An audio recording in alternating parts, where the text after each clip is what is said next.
Yes, we are. But you know it's not cool? Black women, even cooler. Oh, man. You said that a little too soon. I said, you know what's not cool? Yeah. Latino women, Latino men, set them free. You're all citizens. No, we very hot. I'd be the best president ever. I'd put vending machines in all the schools. Pizza Fridays. Oh, wait. Sorry. Not president of high school. I get it. Hey, man, that's where you got to start The schools somewhere. already had that. The irony here is my dad was a Education budget carpenter. would be larger than the defense budget. That is something that would be beautiful. Mm-hmm. We wouldn't have to. I would just, from now on, my defense is I will go fight whoever's starting trouble. Leader to leader. Mano a want to mano. be Let's do freaked that. out? Has anybody gone to the debt clock that's on the internet and how much we're in debt right now? I hate to break it to you, dude. Money doesn't exist, and this is all a fucking lie. We're They're asking for $39 $200 more billion dollars in debt. We don't have money. Where are we getting it? I don't know where he's getting it. It's being embezzled somewhere. No. All right, I got to turn this camera on. Time the fuck out. Where's this we shit with owing all this money? Because when we got to pay a car note, all America ain't in on it. So fuck this we shit. I didn't give that money out. They take it out of our taxes. I didn't loan that money out. I know you guys didn't. We nothing. Put that on the higher ups. Take it out of their pockets. Leave us alone. And I hate to break it to all of you who are like, why are you talking about this on a podcast about Jesus, a Jesus movie? Oh, there's kind a of fits. lot. Kind of fits. Yeah. You know what didn't fit? I'm getting started early. Fuck this shit. Christ. Take that sip. Take that sip. First of all, welcome to Horror Sir Sturdy, episode 590, the Carpenter's Son. You have your host, Sir Sturdy, here. You have my co-host over there, Fade Theory. You got our favorite Latino, worst damn gamer ever, the professor, the man, the myth, the legend. Just turned 50. I'm he's always amazing dirty. still. But he's back. Well, happy birthday to Trevor. And we're happy that you're back. Well, thank you. Thank you very much. Happy birthday, bud. Thank you. Thank you. And then you have the half of the Godzilla and King Kong tandem with the man, the tall ass myth and legend. He's a snob, but he's a scene snob. Back again. And he's from the great state of gorgeous New Jersey. Hey, you can hate all you want. Let me tell you something. Nobody's hating. Jersey's the best. All right. You say nice things about Jersey for once. That's all. You said Jersey's the best. You couldn't even keep a straight face. Listen, parts of Jersey. I am happy every day that I was born and raised in Jersey. Because I'm going to tell you something. I don't live there anymore, but I get to say that. And I don't care what anybody says. I feel like there's very few places you can be very truly proud that you grew up in because you survived it. Do you still love it? Like I'll always have a special place in my heart for New Jersey. Okay. Every time I cringe inside just a little bit whenever somebody's like armpit of America. I'm like, you don't know Jersey. You need to eat the blueberries and shut the fuck up because Jersey's the best. and White Castle. I miss White Castle. You had to bring it up. White Castle in New Jersey. Yeah. I had some good times in Jersey though, because like I said, I had family there. I don't care what anybody says. The first White Castle, which wasn't a White Castle, it was like before White Castle, it was like little white huts, Caucasian Castle. Burgers. There's little slider burgers. White Manna in Jersey City, New Jersey. White Manna. I think it's still there. It's the original concept. Well, they made a lot of them. Like, there's some all over the country. Like that became a popular. I don't know because White Castle used to be at one point that you actually could live there. There were dormitories for people, and that was part of the whole White Castle thing, getting people employed who can't be employed because of issues.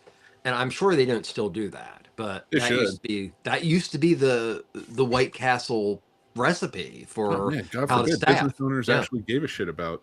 Yeah, it was actually a legitimately good concept. I think it's one of the only big, large, family-owned still restaurant chains or whatnot in the country. I want I want a 30-pack of sliders. Let's do it. Right. Get the crate case. Some chicken rings. Split it with your friends. That was the place we went to late at night when we were like drinking and partying and shit. We were like, what's open at 6 o'clock in the morning? White Castle. You know, we'd order in the drive-thru and then we'd go sit in the back of our car and just hang out. Nice.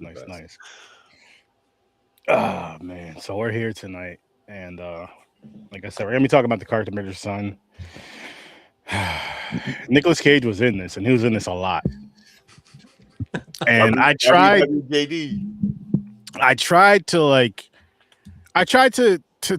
my best, man. I tried my best, but I said it in the group chat. With him playing the role he was playing, I couldn't take it serious at all.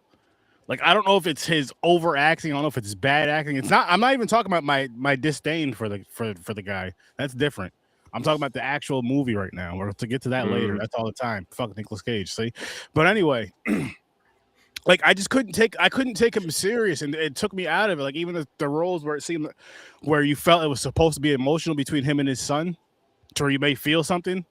I felt fucking annoyed. I'm just like, oh my god, like it's not connecting, and it's not because I hate him. It's really not because I hate him. It's because it really was not connecting. He was not right for this role. He was not right for this role at all. Poorly written. I highly disagree, Sturdy. That too. I feel like it was poorly written, but I just feel like he should have not even been around this fucking movie. But and then I'm seeing the credits after the movie's going off, and he fucking produced it too. Like, oh, geez. God, another person. Well, I'll give it to. Here's the thing. I'll give it to Nick Cage. He steps in on movies. That he shouldn't. No. Stephen King. He will get producing credit if on indie movies that he is the biggest star of, and the reason being is if he puts his name on as a producer, they're more likely to get more funding. Yeah, so I'll give him credit. There are actors who do that, and he has always been sort of one of them. That I've always heard that he does. So why doesn't he just fund the fucking movie then? Or put your name down. Listen, put your name down as a producer, and then just sit your ass over to the side, just so help it get more funding. That's Christ-like. That'd be beautiful, unselfish thing. But then don't put your stupid ass in the whole fucking movie too. Now you're being like the devil. You're being selfish. But a logical salary for the film, but probably also he's also approaching all of his, even the shittiest ones, with a percentage thing. If there gets anything, if these movies do a thing, trust me, he's getting probably like a 10% cut. Oh, of course. Like when I say puts his name on producer, it's not altruistic. Like, no, I mean, it's smart. I mean, it is, and he is a big name. And I'd say that, 3 out of 5 of his films are pretty damn good, if not excellent. But there's the other two. I honestly think he did this movie, and this is a speculation for entertainment. I think he did this movie because who else is going to take this role? I'm talking actors who can bring that type of, backing to it and things like that. Okay, this is a tough one where people probably wouldn't have wanted to touch it. I would have to see a list of actors in front of me, but I'm not sure. But I was gonna say there's a lot of actors that could bring it that are a lower tier than him that I feel can bring it and knock the role out of the park. I can't think of names, unfortunately. Ryan Reynolds. But the question really is, what other actor could generally be described as Joseph, bipolar, cross-dressing boomer hippie as Joseph? I can't think of another actor. Don't even get me started on this. Are we doing ratings first, or are we going into it? Yeah, let's do it. Let's dive into our ratings. And James, you want to kick it off for us? So. What was that? Bipolar what? Bipolar, cross-dressing boomer hippie. Okay. I believe it. I'm going to give this a 5.5. Mick? From Grandizer. What's happening? Yeah, it was good. You know what it is? I was until you said that, I was at a 6. I'm gonna stick with 6. It might go down or up. I'm not sure, but yeah, I don't either. That's why I'm starting at 5.5. And about the birthday gentleman, Trevor. I'll go with a 4. And there's a lot of issues with this film, but there's also a lot of good ideas. that just don't come together. Mhm. But if done well, could be almost a whole new genre of exploitation cinema. It is based on the infancy Gospel of Thomas, which is part of the Apocrypha for the New Testament. That story in itself is so amazingly different because it only follows Jesus from like around like 8 to 12, and all of the it's fanfic, especially this particular part of the other gospels Mhm. is full up fanfic. So it's just trying to like fill in gaps here to make you feel like the person's more human. But the actual gospel does it in a much more playful way. This is like somebody read that and then did coke and then binged Eggers the Witch for 24 hours. You're giving it way more credit, I think. Like I was watching this movie. My problem with this movie is, and to just go into problems, because there were things I really liked about it, and I'm not going to. First of all, the movie looked amazing. I'll give it that. Shot brilliantly, looks beautiful. There are issues in terms of certain shots where I'm like, it could have like that looked more like green screenish than anything. But to go into the stuff I did not like, I love Nick Cage. I'm on record of he's one of my favorites of all time. Hang on, Nick, before you just let Being Gamer give our ratings really quick before you go in, because I'm about to agree with you. Besides the whole positive shit you're saying about him, but Gamer, what did you give this? Oh shit, I'm sorry. No, you're good. You're good. It was tough for me. I wanted to enjoy it, and the part I wanted to enjoy the most is the part that I hated the most about this movie. 4. Okay, I get it.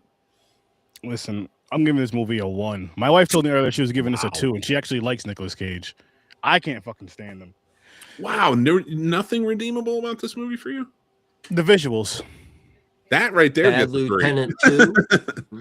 The visuals, and I like Mandy. The performances. I didn't mind him. Jupe, Noah Jupe, yeah.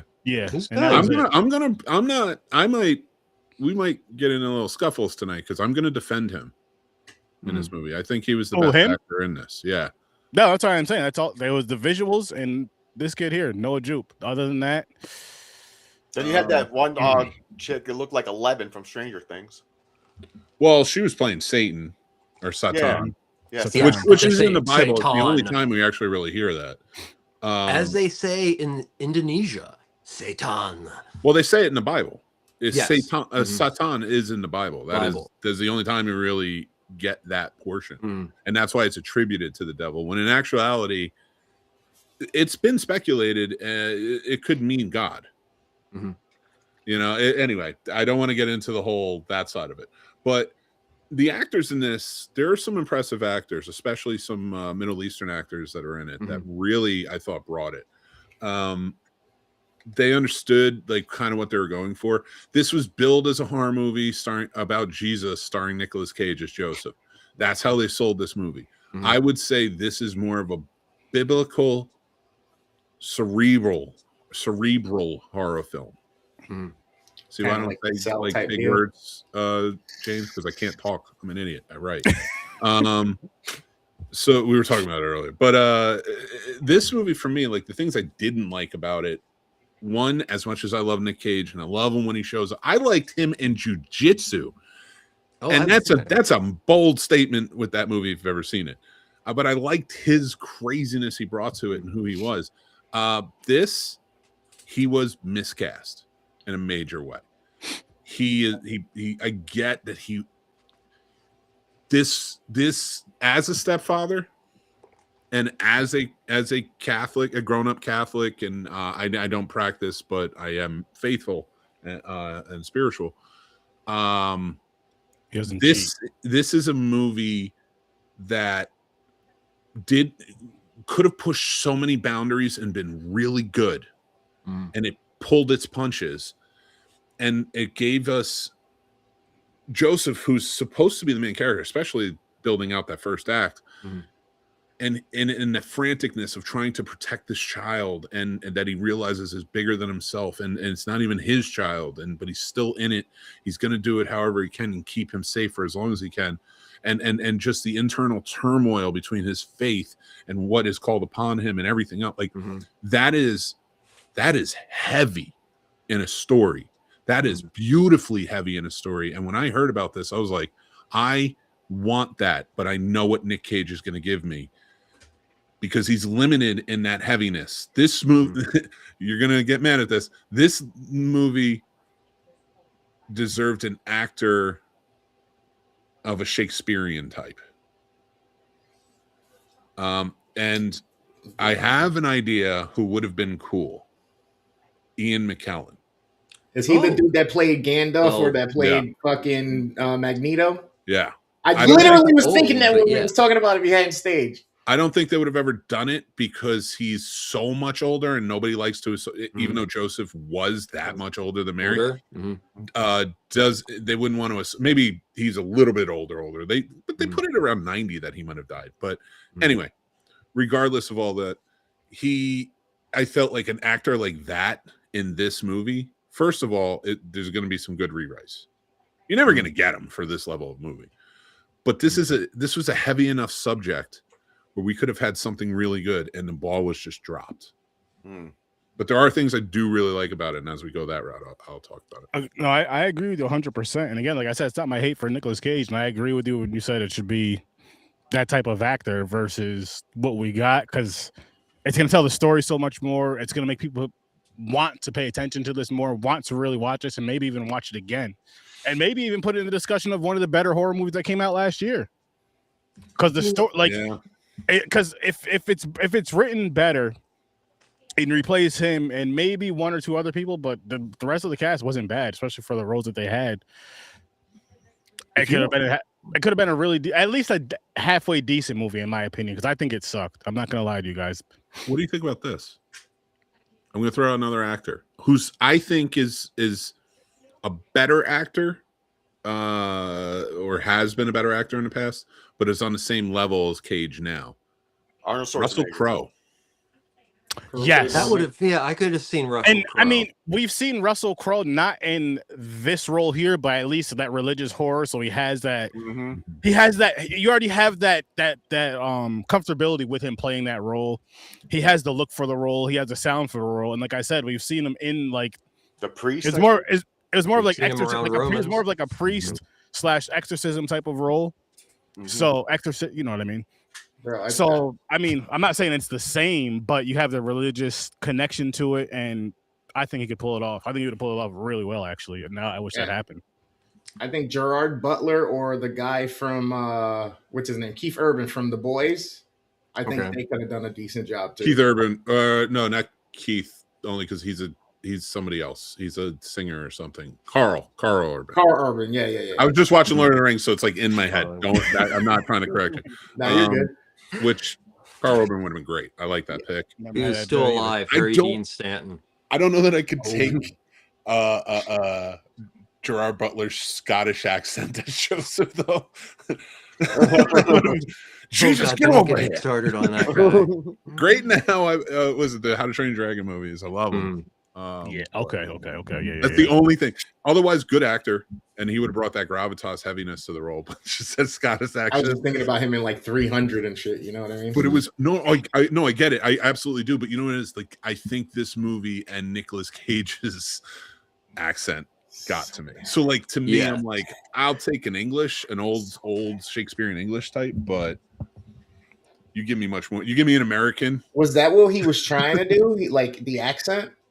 He was doing the same shit he always does. Damn, Cage. Damn. He does it. He does like he can't breathe when he's talking. He's like, Bro, the scene after she rises and she's like, "Where's my child?" And he's like, "I'll find her." And he starts to like run off and then turns back. I was just like, just the way I'm going to defend Nick for a little bit. Okay, I need it. I'm going to defend him just for a little bit because no, this is not the best role for him, but I do feel he brings his best or is directed in a way that didn't understand what he needed doing. And one of the things that is positive comes from the beginning of the film. And there are some very awkward silences, and there are elements of time in which you just see it, just a flat effect. But when Joseph, or the boy's father, has to take a job out of necessity, but doing something against his religion, you do see in him this idea of, oh my God, do I do what is good for my family, or do I do what is good for my strength and faith? And I think Cage does a pretty good job at that. But I don't think the director, Lotfi Nathan, I think is his name, is as good as, say, like, wonderful Cage film Pig, where he played a chef, where the director was really able to pull out the quietness, and little spurts. And I think that would have been better. Otherwise, he just comes off like a bipolar asshole most of the film. I mean, also the, like, oh yeah, you are the son of, Yahweh, and all that stuff, and the snake bite, and it just gets absurd, in my opinion. Is it a comedy? Is it not a comedy? Is it a horror film? Is it a exorcist? Oh, but that's Nick Cage. Nick Cage makes you think the Latin version of I Am Legion in just to be cool. But let's be serious. Nick Cage, to me, has not been an actor that you put in a weighted part for about 20-25 years. No. I will never take away, like, The Weatherman, The Family Man, like things like that, like dramas that he really brought a good. He still had his quirks, but he brought a good characterization to each role. I really enjoyed him in those. But for a long time now, he has been not phoning it in. He brings his A game, in my opinion. I know Sturdy is way against that, but he brings his A game. But for me, it's not like, you're gonna laugh when he's on screen, even if it's a drama. You're gonna he's gonna do something to make you chuckle. And when I'm watching a story about Jesus having to fight the devil at 12 years old, and what that internal turmoil does to his father, as in Joseph, I don't want that. I don't want to laugh. I want to take this seriously. And every part without him, I could. Mm-hmm. Even FKA Twigs, who isn't blowing down like doors with her performance, gave I think a good motherly, subdued performance that worked. Adequately subtle. Yeah, I would go above adequate. Personally, like, it's not great. Definitely agree with subtle. But I think for her level and what she brought to it, and the fact that I saw her in The Crow and she did much better in this, I didn't mind her. Noah Jupe. Oh God, this was better than her in The Crow. What? I said, oh God, this was her better than her in The Crow. Well, The Crow remake. A public service announcement. Yeah, the remake. She was worse in that. Well, that movie was just bad. Yes. As I said, it's a public service announcement telling everyone watching right now, if you have not watched the remake of The Crow, save yourself the pain and don't. I get the original. Thank you. See, I can't, the original is awesome. I can't say that only because I feel like every movie is important, no matter how I feel about it. So if you watch it, hey, don't blame us. But if you watch it and enjoy it, thank us. Hey, thank you guys. I was meaning to watch this movie, and you guys brought it up again. Thank you guys so much, and you should definitely subscribe if you love or hate The Crow. Grandizer brought up Lord of War, which I think is his best acting. He is very good in that. I never seen that one. That's a great movie. Excellent. And it's his most subdued acting too. Mm-hmm. But yeah, that, like, this movie, just like, it could have been. I think it would have been talked about way more in a positive light if Nick Cage wasn't in it, even though it got talked about a lot because he's in it. But it would have been more conversations though. Like as of right now, like listen, you should go check this movie out because of boom, boom, boom, boom, boom, and this and the story. And people like, yes, it's religious, but it's not overly religious to where people that aren't religious or that not even that aren't religious, but to where they're just uncomfortable with religion. I'll say that more. So you're not gonna be you wouldn't be uncomfortable with this movie. Not to do it with this, but his acting takes Turning a lot Point away. was not going to be sponsoring this film. Let's put it that way. They should because they're the fucking devil. Like when he has like the heart to heart, and like I said, those one-on-one conversations with his son, you can't take it serious to where it's just you're just like, holy shit! Like I feel like to the point where you're like, I feel for the father or I feel for the son. I didn't feel shit. I really did not, and it was just because that performance and with all that bullshit, it took away from the fucking movie. Like, and I'm not, as funny as it is, I'm being dead serious. And you guys, I know you guys love Nicolas Cage or at least like him. I don't, but you have to admit that bullshit just took away from the movie. It made it feel kind of cartoony, and I'm disappointed because I really did want to like this movie. I really did want to like this movie because I'm like, I like these type of movies. It's a little different. I enjoy the religious horror. I enjoy all horror in general. I can find any genre of something I enjoy, but to where I'm like, these are the type of movies right here to where I feel, I mean, you can say it's about every single movie, but I feel like in the horror genre, you can get away with a little silly shit with, or not a deep story with like a slasher, for example. But with this type of movie right here, with this something like this right here, you want a really good story that's really gonna grab your attention, and then the acting to pull it off, and of course the story be the writing, so that that all that to match. Like, if put it this way, if it was the acting, which I'm talking about the head actor Nicolas Cage, and the script was as good as the cinematography in this movie, for the most part, this would have been a really good movie. This would have probably been like a 7 or an 8 for me, but because it's the complete opposite of that. I didn't mind the script. I did not mind the script. I thought this was an interesting. It could have been tweaked. I mean, some things could have been in and out. I like the idea of Lilith, and like he was like falling for her, and then he had to save her from possession. I liked the internal. Like, listen, I love The Last Temptation of Christ. So I feel like it's one of the greatest films ever made. And I also like not just that, but like what was the other one he did? They did with about Jesus in the desert. It's like a smaller film, but Are you talking about Pasolini? Might be. Gospel of St. Michael? I have to look it up. It's been a while. Like, I don't even remember. It's old school. It's back in like early 60s. It has to be then, because it is. I was thinking 50s, but I always liked the story. I always liked reading it in school too. So, like understanding Jesus in that way and such. I know I don't talk about faith a lot. So like, and growing up heavily in Catholicism, like, I actually read the Bible, unlike some people who quote it. But do I remember it? Some things, most of the Jesus. I like the Beatitudes, but anyway, there's this aspect to this movie where they kind of like this interaction between him and the I can't remember the name of the devil, the girl. They're played off each other much like you would think in the desert. Except for the mud wrestling. Sorry. Fair.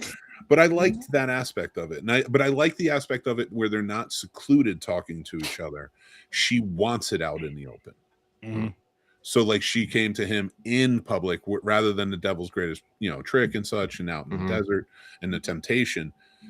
I really like that aspect. And I thought focusing on that, but injecting, well, not with Nick Cage, but getting a better Nick Cage and injecting more Joseph into that would have worked well. But I know I'm talking a lot, Grandizer. I'll shut up. I got a question. Okay. With Jesus do you I don't know if it's really a question. Well, they had Jesus kill somebody in this movie. Yeah. And I thought that added an element to it that was because basically Jesus is learning to control his powers. And I actually heard curses children in the actual book. Yeah. So I think even in the infancy Gospel of Thomas, the actual one, he does do damage to a child. Well, as he learns what his power is. it's more, it's not even like, I like the aspect of, revisiting what that power is and the control of it, because when you read the Bible, it's more, it plays off more as like a child who is the son of God, and immense power, and he's learning, but he is human. These were the times that proved he was also human, and I liked that, him doing that as a child with all of this power. All right, I realize, and and the Bible only talks about him at what age, 30 to like 36 or something like that, right? Or 33. Well, yeah, we see him at 12 in the Bible, and then it goes 33. The lost books in between, like, Gotcha. stories and such. And you don't even know about Joseph dying. It's just sort of mentioned after the stories of Jesus. But to make a comparison to his killing, I'm going to take it to Man of Steel, which is funny because Superman was created by two Jewish writers who were trying to retell. They say, people now say Moses, that was the story of Jesus. In the first original Action Comics, his upbringing was supposed to be an allegory for Jesus and the Jewish Messiah coming to save. That's why he has the brown eyes. He has the dark hair. He was supposed to be, during a time when Jews were being persecuted in Nazi Germany and in Poland and all over because of ghettos. They created the Superman as a sort of Messiah figure to inspire hope. Anyway, going back to Man of Steel, a lot of people hate when he kills Zod at the end, right? Yeah. To me, this was a Superman origin story. So when he killed Zod, that taught him not to kill. Just telling a man with that much power, you can't kill, you shouldn't kill, like, that makes sense. And Jonathan and Martha Kent instilling in that in him, but his power would have made it that he at some point would have, and to kill somebody, one of the last people from your home planet, I felt added a weight to it that, of course, they fucked it up in the rest, but of course he is so disheartened after he did that act. He never wants to kill again. He set his rule in that moment. To me, this was Jesus's setting his rule in that moment, and realizing how much power he wields and how much human life is delicate. Oh, there's so much potential in this movie. One of the things I hate to say it because it seems almost cliched, but one of the things I didn't care about, and I could tell within the first 15 minutes, is the writer director. They were trying really hard to make an art film, but they also wanted to make a gory horror film. And there are two things you just cannot do. And one of them is to on purpose make an art film. And number two, on purpose make a bad movie that is enjoyable. Those two things you can't do on purpose. And I think that's kind of why this falls flat on its face. And it's not bad enough or good enough to really resonate beyond like one showing. Agreed. One showing, maybe like one conversation. Yeah. It's and as much as I do not like this movie at all. I gave it a 1. I still won't tell you not to watch it. I'll say watch at your own risk. This is one of the movies to watch at your own risk. Yeah. Sturdy definitely would not rewind this. This is one of those movies I'd bring back. Oh shit, I didn't even mean to get this. Let me go bring it right back real quick. Yo, listen, Tony, I've been coming here for 15 years. Let me just swap this movie out. I know I did it last week, but I fucked up bad. That's what this is. Just remember, if you stop screaming, you come back in the house. Well, yeah, I said that to my wife yesterday. You know. Oh God. Well, to Grandizer's point, yes. First off, what is it? The musical that you had mentioned, Jesus Christ Superstar. Yes, I do love that musical as well. Not necessarily the movie, but I do like the movie though. Don't get me wrong, but there are seen stage plays I really like. So yes, greatest story I ever told. I do love that movie too. I have seen that. But no, I think what Trevor's talking about sounds familiar. I have to look into it a little bit more. I was not thinking about that movie, A Great Story Ever Told, but it is a good one. I do like it. Okay. The And one that I not was thinking about answer- was an Italian take. Yeah, no, Paul Pasolini, which is great. that's what I'm seeing in my head. It's been a Uh-huh. long time. Like, dude, I'm flooded with a lot of old movies right now. I understand. I'm trying to find the Totally. next script. But I will say I'm not talking about any more Superman stuff until we start on Popcorn and Pints, so you're gonna have to watch and ask then. I will not be speaking on Superman or Batman until we do our watch on that. I just wanted to make the comparison. On Popcorn and Pints, which I hope you guys are ready for that, because that's going to be a fun time doing that. Wow. I can't wait for, like, honestly, just speaking on that really quick, that's something I've been wanting to do for years. And I'm someone, I love watching franchises, but I'm like, between doing all these shows and shit, it gets hard at times. So I'm like, fuck it, we have podcasts. Guys, listen, let's review this franchise and this franchise. And it just happens to be Batman versus Superman, which I could be wrong when I say this, but in my opinion, are probably the most, not favorite, but the most popular comic book heroes out there. I'd say Spider-Man is probably more popular than Superman. What about from our time? All right, you know what? DC characters those for sure. three, I would say, are the most popular from our time. Okay, I'll say DC characters for sure. Batman and Superman. DC, yeah. They're the top. I mean, there's a lot of people that only know of Batman and Superman, and maybe Robin as, you know, DC characters or whatever, as far as good guys. You like those legs, don't you? To do this clash of movies together, which yes, we have to suffer through the bat nipples, Batman Forever, Batman and Robin, that bullshit again. Nope. But we're gonna have a great time. Overall, we're gonna have a great time. We're gonna have a great cast.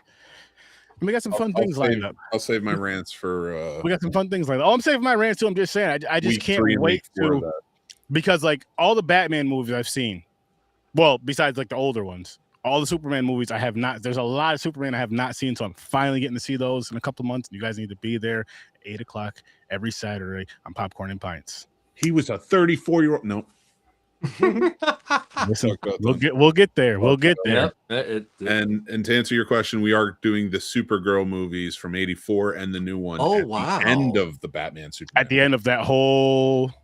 That's the culmination. Yes. Wow. Which, as you guys know, you get a double feature when you come over to Popcorn and Pints on Saturdays. Yes, a double feature. So it's Batman versus Superman. It's gonna be fun.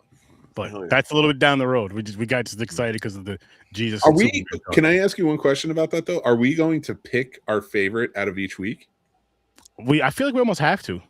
I can't do that for the first week. Superman 78 and Batman 89. Oh, shit. Well, no, that's the second week because we're doing Batman and Batman 66. Yep. But still, I mean, we got to do it. We got to do it. It's gonna be fun, man. It's gonna be fun because what I want to see, because you said Batman 3 and 4, or not Batman, sorry. When we get to the Batman Forever and Batman vs. Robin, you said those ones, that Superman ones that line up with that are pretty Superman bad 3 too. and Superman 4. So those that bunch, I'm only excited for that's my most excited episode as of right now. That'll probably change once we watch the good ones that we actually like and have great conversations. But I'm just talking about as far as the nonsense that's gonna be going on during those two episodes, because it's like, okay, which one of these, because we have to pick which one was better. Well, let me tell you, out of weeks 3 and 4, I won't say it, but I'm gonna just edge out and say the one with Richard Pryor and the one with Gene Hackman beat that stupid bat nipple 34-year-old Robin one. See, but again, we'll get there. Only good thing that come out of Batman Forever were those cups. You know the ones I'm talking about. Yeah. Burger King, the icy ones. No, the McDonald's ones, you son of a bitch. Oh, the Burger King one was Batman and Robin. My bad. They were McDonald's. Kiss from a Rose. Got that too. Oh my God. That's Dr. Chase Meridian, man. Yeah. That's I'm probably gonna watch this friggin' thing one more time. I'm gonna try to watch it because hopefully I'll be less distracted by the fact of Nick Cage's abominable performance. You're gonna watch it again, and you're gonna go and have a conversation with somebody you know that's really religious, aren't you? Pay attention and watch for the all the different imagery and stuff, like the one that's above Sturdy right now, that's behind him and stuff like that. Like that moment was a big moment too, because that was him just after or just before he had that realization point where he made the line, hey, we don't cross this no more. At first it was, oh snap, no, I'll judge. You know what I mean? And then look, you got the cross next I to him judge. and everything like that. Like there's all these different things. So I'll go back and I'll watch it again for shit like that. But Another beautiful part about Nick Cage. when he That's kills like that that's kid. my favorite scenes in this movie was when they were at that location where people are chained to the wall. Yeah. And all that stuff. I like that scene was so dark. Like the color and everything that went with it. It was like a dark, like goddamn, it's like Dante's Inferno, like fucking they're in hell or something, you know? It's like crazy. And again, like that's I wish it was like Mick was saying how it was like more with him and Satan, like more with that and more with this kind of imagery and that kind of storytelling. I think it would have done better telling the story. I think it would have done better as far as being considered a horror film. I'm not saying it's not, but you could feel it and see it more. I think it would have done better in the conversation. I think it would have done better as a movie. And again, take Nicolas Cage's ass out of this movie and put someone else in here. Put someone else in here. And it doesn't even, I mean, let's just ignore the budget for now and what he brought to the budget. Fuck that. Because what he brought to this movie was fucking terrible. But it could be a lesser known actor, just someone that can just take over that role. Just take that role the fuck over when they need to. Because then it's like, it's one of those roles to where I feel, not to take shine away from him at all, but it's one of those roles where it's like, I can't wait to see him back on screen, or I can't wait to see these two on screen together more. But you're like, I can't wait for Nicholas, and again, not because of my hate, not because of my bias towards him. It's legit. The acting, the way he acts in this fucking movie does not fucking work at all. And if you say it does, you're lying to yourself. Don't listen to Sturdy. Does seem like it's a little over the that comes top. with bias. You can listen to me, who has always triumphed and trumpeted Nicolas Cage's performances. He was miscast in this. Yes. Exact, which means I'm not going to let you slander that man. That's not It was slander. a rock. It's something with people who are Love like, Con Air. He gave us that Peggy watch, Sue Got Married. Raising Arizona in a theater. But I remember watching Raising Arizona, and to this day, it was such an important film, and he was so damn funny in it. I can't not find really good qualities in him. This is like a hand job with a sandpaper condom, Mick. That's not something you Jesus forgive. fuck, that's not that bad. Yes, it is. No, seriously, it feels really good if you give it a shot. This performance was bad. This was just like, what the fuck? No, I don't ever want to see this again. It was bad. It was bad, but it was awful. Was it worse than City of Angels? Now, if you had put a joint in his hand, what's the one, the scene, angel it one? would have made a lot Angel. more sense. Oh, all right, City of Angels. I was thinking of something different. I was like, the horrible remake of Wings of Desire. Don't bring that shit up. First of all, Meg Ryan, you calm down. She was America's sweetheart. And Andy Sipowicz as an angel. We weren't talking about him, any of them though. Iris by the Goo Goo Dolls. I think it's kind of ironic that horrible remake of an amazing film. I think it's kind of ironic that you said he's one of the people who put their name on things to help it get notoriety and get some motion and momentum out there. Yet he's the person who changed his name to make sure that wasn't how he got to stardom or made his way up. You know what I mean? It's kind of a little backwards. I'm going to say this. I'm going to. Lord, give me the strength. I'm going to say wait. Jesus or this Jeebus kid? I'm going to say something nice about Nicolas Cage, guys. What Gamer just said there, I do respect that. Because if he's just like, you know what? I don't want my name to be, the reason why I get where I can get. Yeah. I respect that. But then on the family side of it, his uncle is probably just like, yo, look, listen, man. I've seen you act. Change your fucking name. Dude, yeah, you never noticed he never showed up in a couple of movies. Matter of fact, here's some money. I'm gonna tell you a few people that we know each other. Just don't tell them we're related till later on. Two things that I think Sturdy, you'll appreciate this. He came about the name Nick Cage because he loved Luke Cage comics growing up. Yeah. And two, to you, Grandizer, you are going to have to watch that episode because I have a story about that scene. So you mean to tell me that he had to say you steal from the black man? Say steal from the black man. Colonize Cage is what he had to do. Bitch.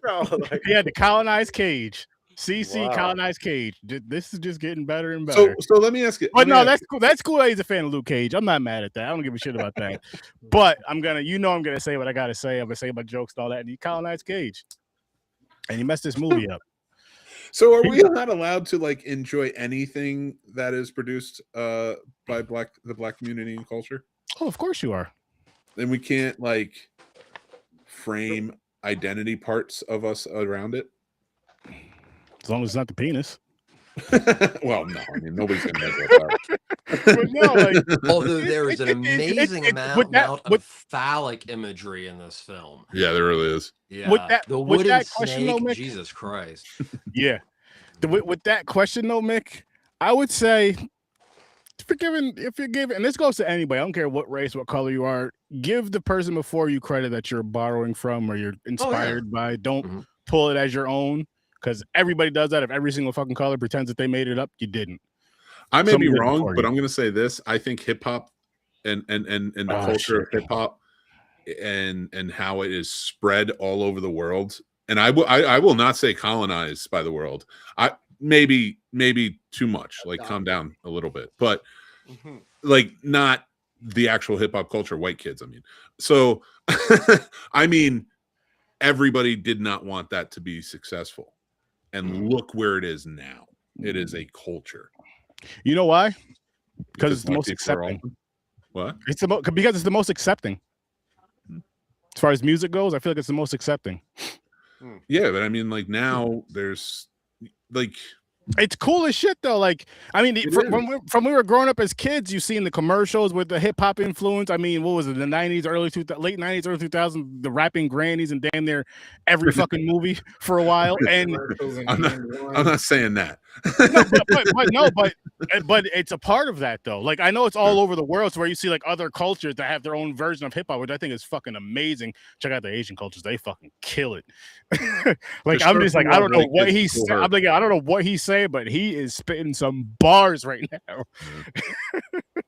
Are you talking about K-pop songs? No, not K-pop. No. Like no, these dudes that are rapping. Really? Hip-hop, They like, rap in yeah. K-pop. There's Yeah, but no. It's more rugged and straight. It's not the pretty stuff. Oh, okay. Send me a Is it song in English or another language? In another if I can find something, I'll show you guys again. Okay, I was just curious. No, it's in another language. It's not in English. No, I know. Yeah. You know who colonized this movie? Nicolas Cage. He just, oh my god, and like again, I didn't. Well, I'm not gonna lie and say I wasn't gonna come on here and hate, but I can explain to my way of it, how I see him acting in this. So you know how the movie's dark undertone, like it's like supposed to be like dark. Every time he's in the scene, it's like someone turned a flashlight on, and it takes you out of the mood. You're like, yo, turn the light off, you know. Because I did not like that. I like that because you know what that you saying that, James, remind you. Remember when you were sitting around with your friends, you have all the lights off watching horror movies, and someone gets scared, pops like a light. Yo, turn that shit off, man. Yeah, turn that off. And that's that. Now I wonder how this movie would be with another actor in that role. Like seriously, another actor in that role to see how well this would have and fix up a little bit of the script. Maybe even make it a little bit darker. Speaking of actors in this film, I just have to point out, I don't know the gentleman's name. He is a Greek actor. He's only done like maybe 7-8 films, but he plays the teacher. Oh, yeah, I have no idea, but this guy is Joaquin Phoenix after having sex with Jude Law on St. fucking Patrick's Day and makes no fucking sense. Sorry, I just had to say that. And also, I did find the scene with Joseph and Mary and her feet a little foot fetishy for its own good. So, hey, Washington. I know the biblical thing with that is just I didn't get sexual as much as I got intimate.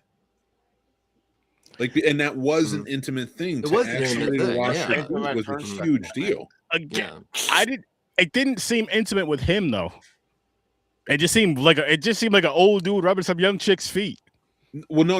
I don't mean intimate in a sexual nature. I mean, no. I know. I mean I know. I mean Nick Cage. I mean, he probably. But I'm saying the way that it was portrayed in this movie was some old ass pervert rubbing some young chick's feet. It makes sense, but it was an interesting way of that's what it was. affection between them. I mean, it makes sense, but you get somebody else in there, it'll seem better and look better, and you'll get a better feel of it as well. Again, I'm not trying to. There's be a lot of Nick anything. Cage you couldn't take truly seriously. It's like I said, I'm not trying to be cross-dressing boomer hippie. I'm not trying to be a dick to fucking Joseph or anything, but this needs to be said. The dude was like in his 60s and she was 14. Yeah. I don't care what age of time that Dean was. Stockwell, if he was wrong. alive, would have been good too. Cool. Yeah. And then God knocked her up. Listen, that's probably the only part you guys read that are on the Epstein list in the Bible. You guys should have read more than just that part, and you guys wouldn't have been alive. That's the only part the guys in the Epstein list took out of the Bible. Epstein Island. Jesus. But Did you just say Epstein was in the Epstein list? No. This is the only part of the. I said this is the only part of the Bible that they paid attention to in the Epstein. Yeah. Anybody on the Epstein. This is their. Yeah, we were talking about that earlier, Grandozer. Oh man, well, okay. Let pull something positive from the movie. Besides the cinematography, Noah Jupe, in my opinion. Noah Jupe. That's all I got right now, I think. I like the beginning. Very good intentions. I like yeah, I agree with that too. I like the beginning. I like the when they have to migrate because they're killing the babies, the firstborns. Mm-hmm. Not the firstborns. That's Passover. This is they're killing any baby born within the that time frame. Fucking wild, and it gets dark. They throw them in a fire, it's. I'm not applauding that, but that was like where they were like, we're not gonna pull punches, and it's like, but the rest of the movie you do like what? Yeah, no. You kill a baby right in the beginning, and you don't do nothing crazy during the rest of the movie. You're like, what the fuck? Yeah. Oh yeah, the baby bonfire. That was. And you couldn't even fucking high point. Like that's so wild, man, and it's so true. That happened. As I said, it's a film of great intentions. Yeah, agreed. And I think maybe it had great intentions, but bit off way more than it could chew. And I still think it comes down to the fact that if you look at the 7 to 8 production credits on this film, way too many hands and too many pots for an auteur-esque, written by, directed by film. Yeah. Aaron, bring my score down to 4.5. 4.5. Yeah, okay. I didn't like it. Was it was manageable. There's some cool scenes, but it's not. I can't just say, "Oh, it's okay." I'm gonna keep it as a 6. All right. Everybody cool with their scores right now for this movie? Yeah. Anybody have anything else they want to say about this movie? I have another full review. You can go watch that. I have Aaron now. I can't see nothing's popping out except for, like I said, the scene I like is when everybody's chained to the wall and everything. Everything. Oh, okay. There's a couple people can deep throat snakes. That's all I can say in this. I mean, it definitely touches upon some homoerotica in there. Oh yeah, that's your takeaway, dude. Yeah, that's the first thing I noticed. It happened once, it was fine, but when it did it again, I was like, "Well, that's number 2. They're popular." Damn. Well, James, we knew James would pull something from this. Well, one of them was Satan. Got the snake pulled out. But now it is time to jump on over to the weekly rentals. See what everybody got from Sturdy Video this week. I had 0. Yeah, James, he was busy doing James things over the week. There you go. I guess that's James things. So we're gonna get off with the birthday gentleman, Professor T, and his films. Cool. And let's go. Hang on, let me do something real quick. Actually, let's do this. Nope, wrong one. Boom. All right. Nice. So we'll start things off with blaxploitation film that I think was like 74. called The Black Six, which I don't remember the name of the individuals. None of them really did any more films, but almost all of the Black Six are football players. And when they're put on screen, it tells you exactly what team they're actually from. But they're a biker gang after Vietnam. And one of their a friend of theirs had his brother killed by a neo-Nazi biker gang, and that's pretty much the sum of the film. And then there's a whole bunch of ass kicking, and it's set up for a sequel that is like The Love Boat in Hell. But it's a fun blaxploitation film. Nice. If you're a completist, I'd recommend it. Nice. So, At the Earth's Core. This was the 1976 Amicus. Amicus was like the little brother of Hammer in the world of horror.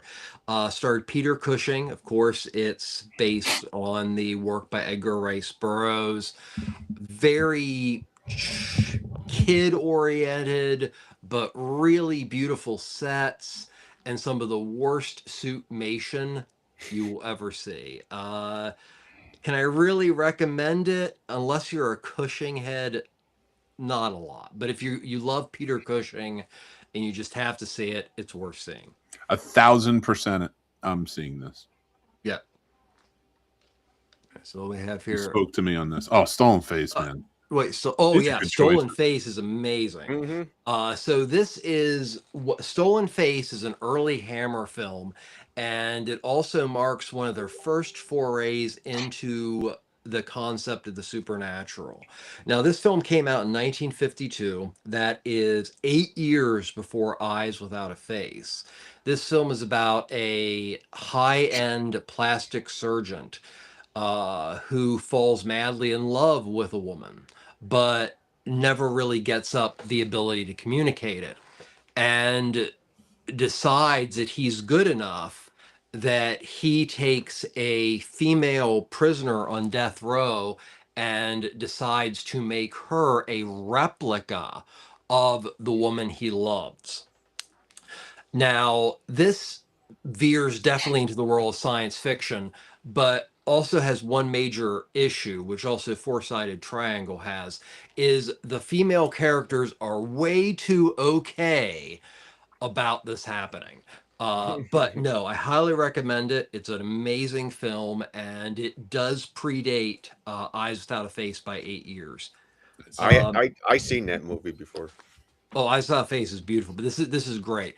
And then Four-Sided Triangle is the first full-on foray to the fantastic and science fiction for Hammer. Yet again, this is three people who are raised together, crazy intelligent.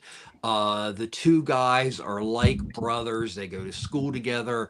They develop this replicator or reproducer.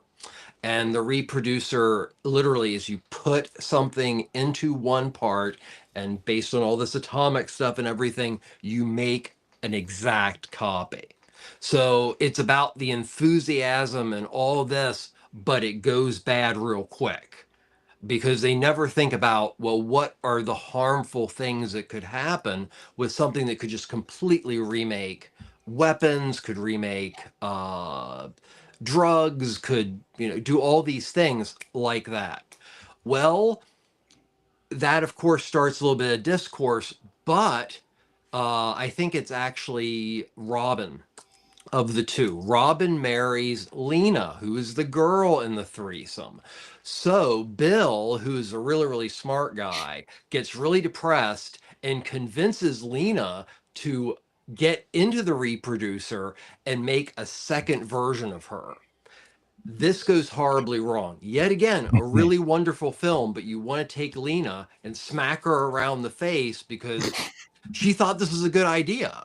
But no, two amazing early Hammer films that I cannot recommend more, but I have to say, really bad choices by female protagonists in both films. One question for you, Trevor. This is for all four movies. Are any of them worth the late fees, though? Oh, definitely Stolen Face and Four-Sided Triangle. Nice. I'd argue the Black Six. Well, Black Six, I was It's a going to say, fun one. if you are a fan of blaxploitation and biker films, or it is a definite one for completists. And Mean Joe Green, baby. I mean, for you, I know when I asked, I mean for you personally, for you, would these movies be worth? Were it. That was going to be my third one. Was actually Black Six. So yeah, and At the Earth's Core is fun, but it's not memorable. That's fair. That's fair. And Mick, you are up next, good sir. Sweet. Boom. You know, it's funny. Grandizer had mentioned Making Love. That was almost one of my picks for Popcorn and Pints when I was going to go with craziness. But my picks, I gave you the new ones I watched. I'm going to start in reverse. Louis Theroux, Inside the Manosphere, making a lot of waves right now because it really exposes a lot of those Manosphere type of content. I'd say creators, but they're idiots.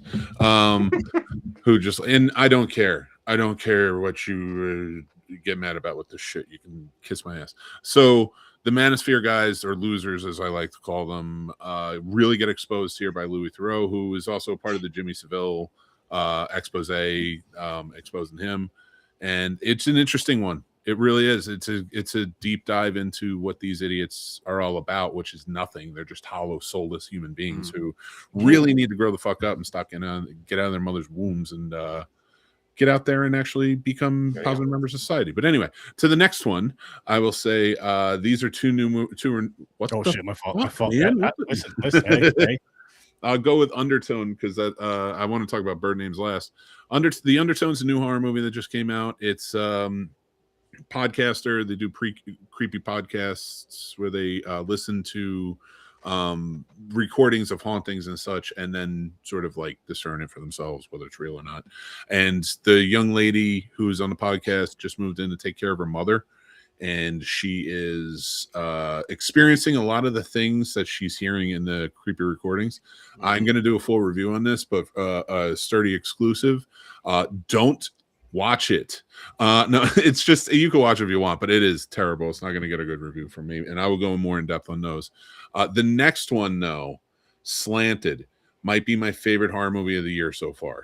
You told me about this, and I want to watch this. We were talking about cerebral films. This is a very cerebral film that is going to make you think, not just during, but afterwards. And I love movies that do that.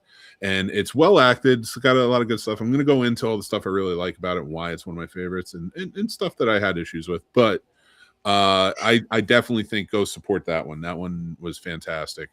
So Slanted is a good one. It's about a young Asian girl who really wants to be prom queen, but only blonde hair, blue-eyed girls get it. The white girls get it.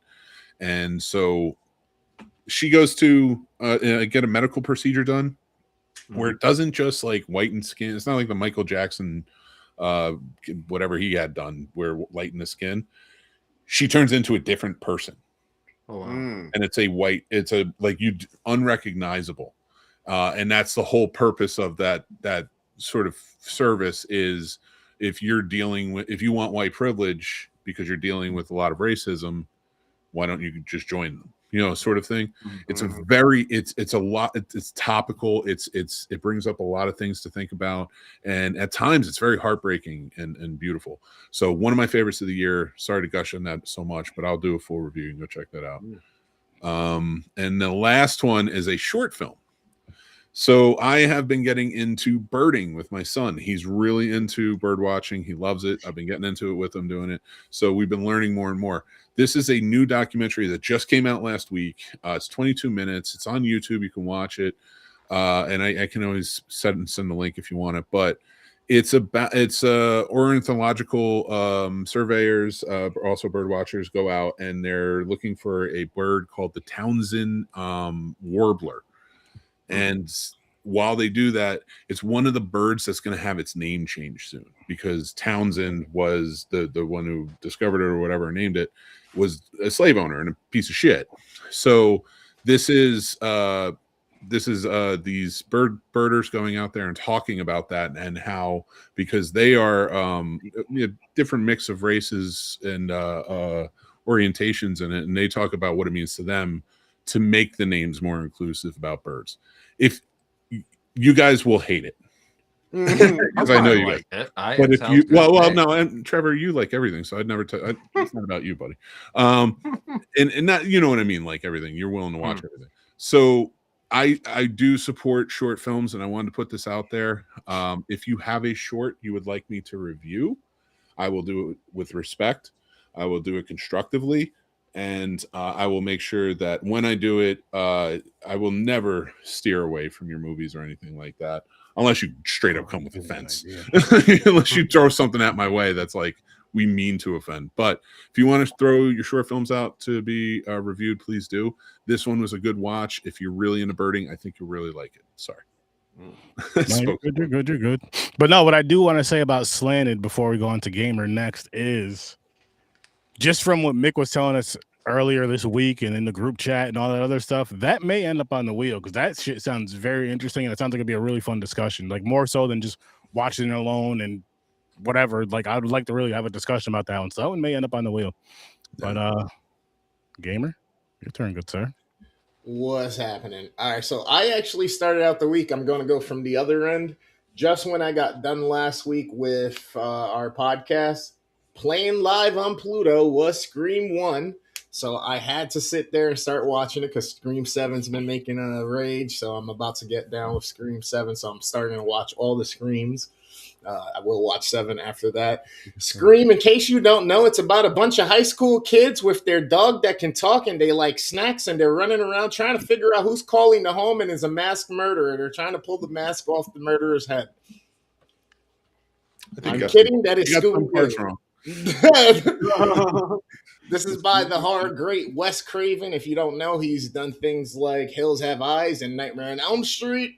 It stars Nev Campbell, it stars Courtney Cox, it stars David Arquette, and a bunch of other good people in it that had very short-lived careers for some parts. But funny, it also starred the guy who played Shaggy in Scooby-Doo. Go figure. It's a good movie. It's a slasher movie. There's a premise going on where there's a killer on the loose, and he's calling the individual and playing a terrible, horrifying game with them. And there's a twist and turn, and there's a link to the past. Go watch it. For this one, I end up giving this one. I love Scream. I know I'm among the crazies of the majority of the people that are in the minorities of the people who actually like the franchise. I actually give Scream a 7.5, 8.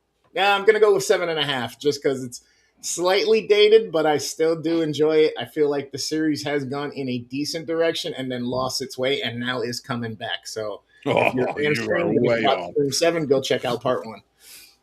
You're going to watch 7 and hate yourself. Then I started watching Baki, the anime. We're hopping over to the other side. I reconnected with a cousin that I have not seen in many, many years. We were talking anime. I told him about Solo Leveling as well as the car racing, drifting, Initial D, and MF Ghost. If you guys don't know and you're car fans, you're going to want to go check those out. But with Baki is basically a fighting, brawling anime. There's a few seasons on Netflix currently. They just brought it back out a couple of years ago. Netflix took it over, but it originally started in the 90s or whatnot. The comic book manga started in the 90s. It's all great old school style anime for the original first few seasons, and then it gets better and better and better. And I jumped in with the Netflix stuff and immediately said, oh, wait, there's this many more seasons. I went all the way back to the beginning. So I'm hooked already. So go check out Baki if you like brawler type animes. The animation style is good. It's brutal. There's fisticuffs. There's morality. There's battle between dad and son because the main character is the son of the strongest man alive. So there's a whole bunch of other things. And there are 7 or 8 seasons of this thing. So there's plenty of content and spin-offs for you to go enjoy and then throw yourself with. Can I ask, because you said you compared it to Solo Leveling, is it like I watched Solo Leveling, I really enjoyed it. It is like that? It honestly, it's not like Solo Leveling. It's more like this other anime that I watched that's called Windbreaker, where Windbreaker there's factions of like teams that are fighters and they protect their town. This is more like there's levels to the game of fighting. And there's this like ringer in the mix that this kid is like 16 and he's fucking everybody up. Like he takes a few lickings, but at the same time, messing the shit up. And then there's this whole other convoluted story that comes in with other fighters from around the world and his dad, which he kind of knows some stories about but doesn't. And then finally, like through this whole series, he actually fights side by side with his dad. Fucking Chris went from Baki is great to, but Mick, you should watch this instead. That's Baki. Yeah, I thought you were talking about Windbreaker. Oh no, no! That's what I'm saying. Windbreaker was the factions of the schools and the fighting. I'm gonna check out Baki. Worldwide type shit with different people and it's like old style where everybody got muscle on muscle on muscle. Yeah. Yeah. There's one dude that looks like Ronnie Coleman. Oh, in the newer ones, Muhammad Ali plays a role, and his son comes back and plays a role in the newer ones. That's awesome. Yeah, that's crazy. He finesses and fine tunes his foot style. Yeah. Oh, that's awesome. I like that. Yeah, it's pretty cool. It's a good show. And then I went down with the Ninja Turtles Out of the Shadows. This one stars a zombie girl, the Green Arrow, and a bunch of bunny rabbits on shells in the sewer with a squirrel. And they like pizza and donuts. No. If you don't know who the Ninja Turtles is, then obviously I just fucked your whole world up. It's about 4 turtles that got ooze on them. They live in the sewers with their dad who taught them fucking karate, ninjutsu. And they saved New York City. And their favorite snack is pizza. I wasn't lying about that one. But if you don't know about this one, go check it out. It does star Stephen Amell, who did play the Green Arrow in the DC Arrowverse and Flashverse there on CW. It stars Megan Fox. She was the zombie girl. She was in Jennifer's Body. And then there's a host of other people who play a bunch of the other turtles in the movie, which I don't know who they are except for the one big brolic dude that plays Reacher. He plays Raphael. That's the only thing I know. But I do love this. I love they bring Casey Jones in. This is not my favorite one from them. The first one in the series is my favorite. I give this one a 7. Yeah, I give this one a 7. I would give the other one an 8. But yeah, check it out. Worth the late fees if you like to stay up late and just watch action movies. Can I just say that these set of like the 1990 version is my favorite, of course. But the first one of this, because this is the sequel to the 2014 version, that movie came out the day Robin Williams died. Oh, wow. And I was so heartbroken over Robin Williams. I went to the movies and just watched anything that was on. And it was the first one of this. And to add to why, because I know people are going to bitch and moan about your review and giving it a positive review about these movies, but I found something positive about that experience. And what it was is I sat in the theater heartbroken over Robin Williams by myself in Virginia on a cold, wet, rainy afternoon, and 4 kids with their mom were sitting behind me. And listening to them watch that movie made me realize why these movies are so special and they should continue, is because by the end, they were all like, let's go play Ninja Turtle. I want to be Raphael. And it brought me right back to childhood and doing it. And then that's why I have like a very big deal with like when people put down kids' movies and stuff. It's like, it's not realistic. And it's like, shut the fuck up. Right. Because there are kids out there who are inspired by these heroes, who are happy to watch these heroes, and they have a place. And I'm tired of cynical assholes who say that. So, Chris, not even the movie in.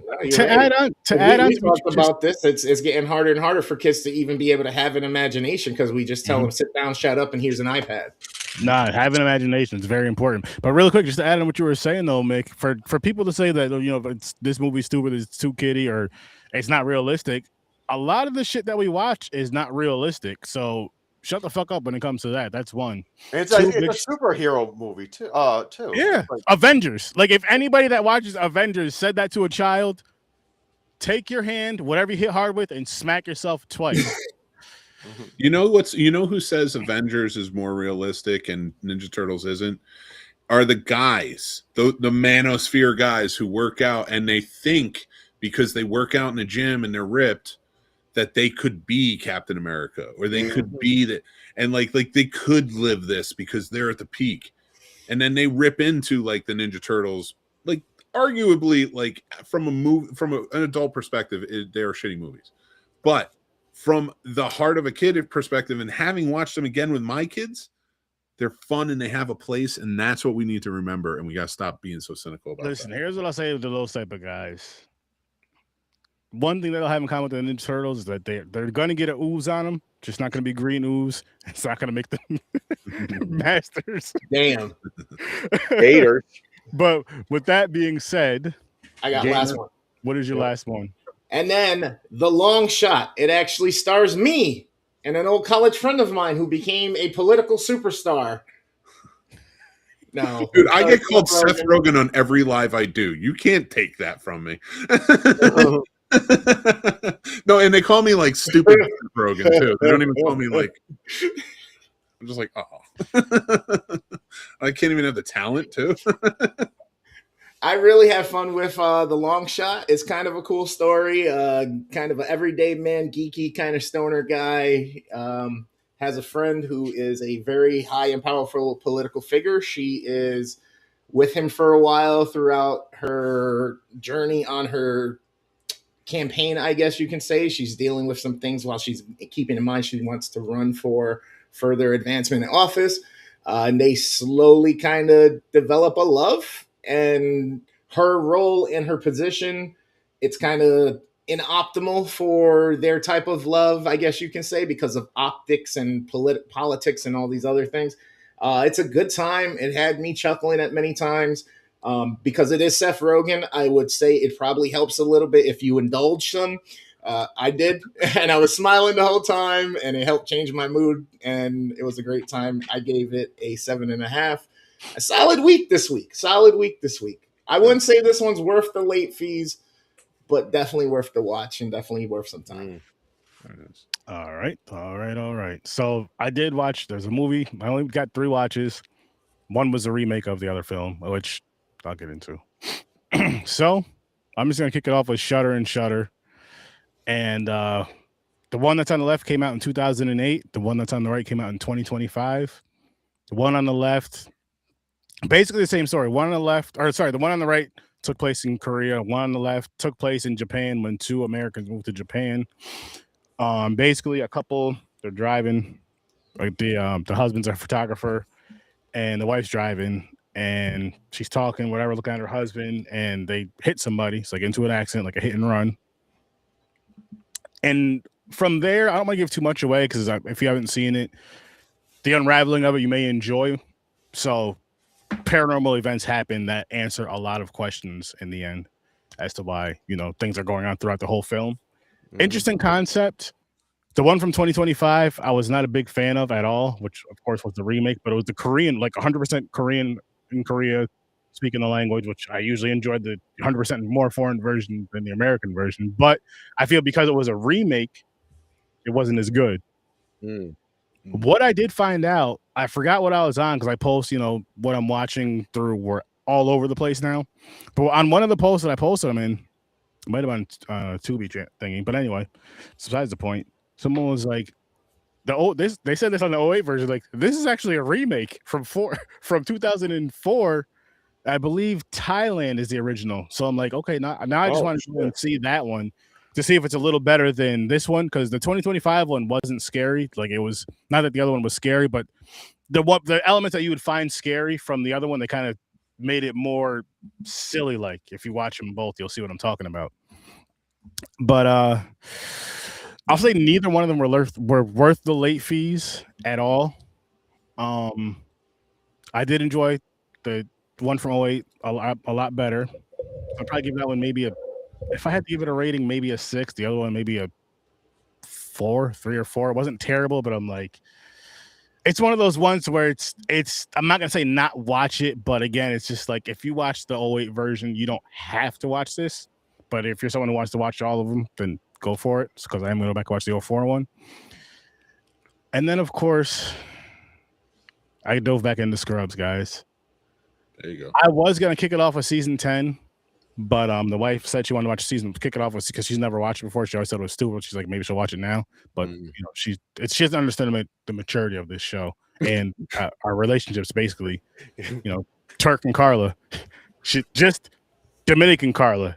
I'm saying that out there. Or Dominican Carla in the show, Puerto Rican in real life. The wife is Puerto Rican. I know Chris understands what I'm talking about. I'm not getting in the middle of that. I don't even understand it. But anyway, I mean, Honestly, it's one of my favorite sitcoms of all time, and I like how with that show, even starting from season 1, you have the silliness, but you also have like to where I would say put the medicine in the candy to where when you need to hear a message or see a message or understand certain things in life and relationships and friendships, they throw that in there as well with a lot of comedy, but there's a lot of heart stuff in this stuff, which I really enjoy.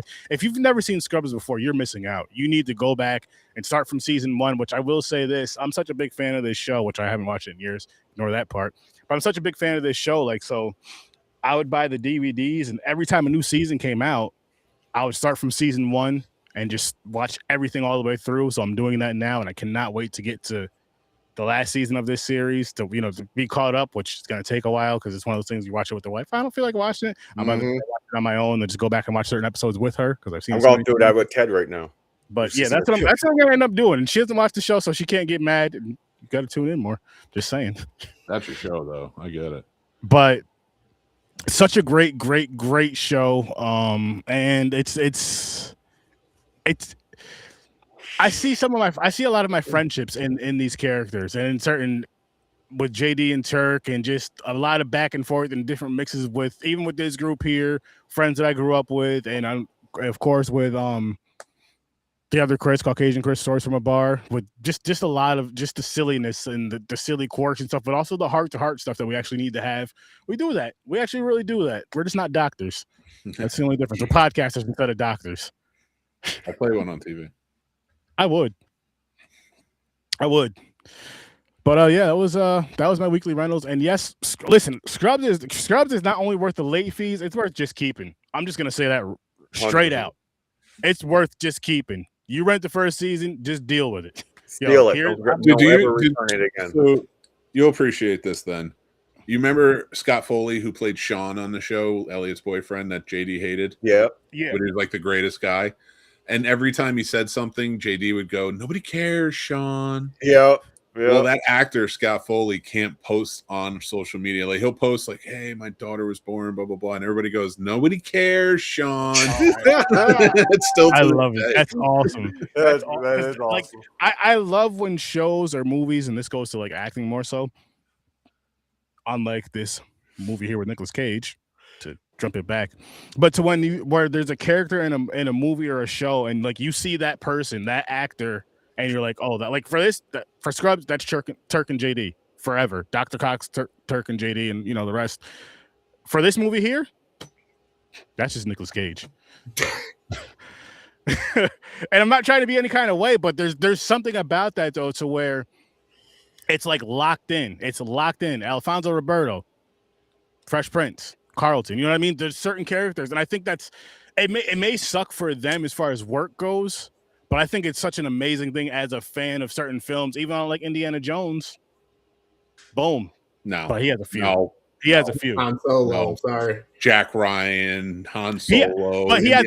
That's not his only. Like, I'm just saying he has a few. No, you can't compare. No, I'm not going to let you compare Turk and JD to an icon. No. I'm not saying. No. Listen, I understand there's levels. What I'm getting at is just like certain characters you see, certain actors you see, and it's like boom. Or you may think of Donald Faison's character. I don't remember his character's name, but from Clueless as well. So it's just kind of just bounce around like that. I know. Yeah, that's more Freddy Krueger and Robert Englund. That's more Macaulay Collister and Home Alone. So wrong, I love it. Macaulay Culkin. You tried to tie in the name of Kevin McAllister in there. I love it. I will say this to Grandizer: you should watch Scrubs. It was a very funny show. And Psych. I actually tell all of you, I love watch Psych. It's an amazing show. Psych. And it's honestly, you say Turk and JD. I think Sean and Gus from Psych are the best representation of friends, especially childhood friends. Mm-hmm. And I think I challenge anybody to watch it and see. I mean, I'm not going to go against that, but the thing I will say, what is so cool about Turk and JD's on-screen friendship, they end up becoming real best friends in real life, which I think is just beautiful. Oh, I love their friendship. I don't take it away, but I think they'd agree with me. I don't know. Like I said, I've never seen that show. I will check it out. Yeah, definitely check that one out. Psych is awesome. It's funny. It's especially if you're a Scrubs fan. Yeah, crime fighting. Dude, he's he pretends to be a psychic and solves murders for the Santa Barbara Police Department. It's because he's grown up. His dad taught him to look at everything and all the clues. Together. That was a good one. Together. It wasn't great. It wasn't great, but I liked it. I never heard of it. Together. Came out last year, right, Mac? Yep. Yeah. It's Dave Franco and Alison Brie. Ooh, Alison Brie. Dave Beautiful woman. Like, you perv. Like, we knew exactly what was on your mind in that moment. Community. That's where I remember her from. Who is she? Alison Brie from Community. She was yeah. Yeah. That was another great show. Yeah, I like that show too. Oh my god, Community is great. The weird Indian dude. Yeah, him and Childish Gambino. Childish Gambino, yeah. After he was off quick tie-in though. They wrote a joke when on the 5th season when Donald Glover, Childish Gambino was leaving. He was only doing 6 episodes, and he had to deliver a line, and they wrote it specifically to fuck with him for leaving. About Scrubs, and he's where they're talking about, well, you know, Scrubs always has a reinvention, just like the 9th season of Scrubs Med School, and Zach Braff only lasted about 5 episodes in that, and he quickly turns around and he goes, "Son of a bitch! All they've done for him." And the next episode was his last episode. Oh shit, that's awesome! That's awesome. That show is so freaking funny. Yeah, it is good. It really is. That's why I'm saying I'm pushing. Psych, because it's on that level. Anybody who likes those shows loves Psych. It's like you take Scrubs and Monk and they're best friends in real life too, Sturdy. So that mirrors what you're saying. Like they came back for every movie. They hang out together. They're on each other's TV shows. They legit became best friends. Yeah. And you know the other two, Maggie Lawson and James Rodriguez, almost got married. They were dating on the show. Sure. Okay. That's awesome. Julia and Sean. No. That's awesome. But there you have it, though, people. I mean, another awesome, exciting episode of Horror vs. Sturdy. The movie wasn't so great, but the podcast always is. And I hope you guys had a good time with us tonight. Grandize, I'm glad for you being here. And anybody else that was here with us tonight, I'm glad that you were all here. And I hope you have a great night. Make sure you guys check out Fade Theory. Make sure you guys check out Worst Damn Gamer Ever. Make sure you guys check out the Scene Snobs, which I know they're going to be live tomorrow night at 8:30. Back again. Be back here Saturday. Be back here Saturday. Saturday, we are got some Popcorn and Pints going on. Stephen Curry. Storm of the Century over on Popcorn and Pints. Make sure you guys are right over there. It's another 4-hour miniseries. I've never seen it. Mick has seen it in the lab.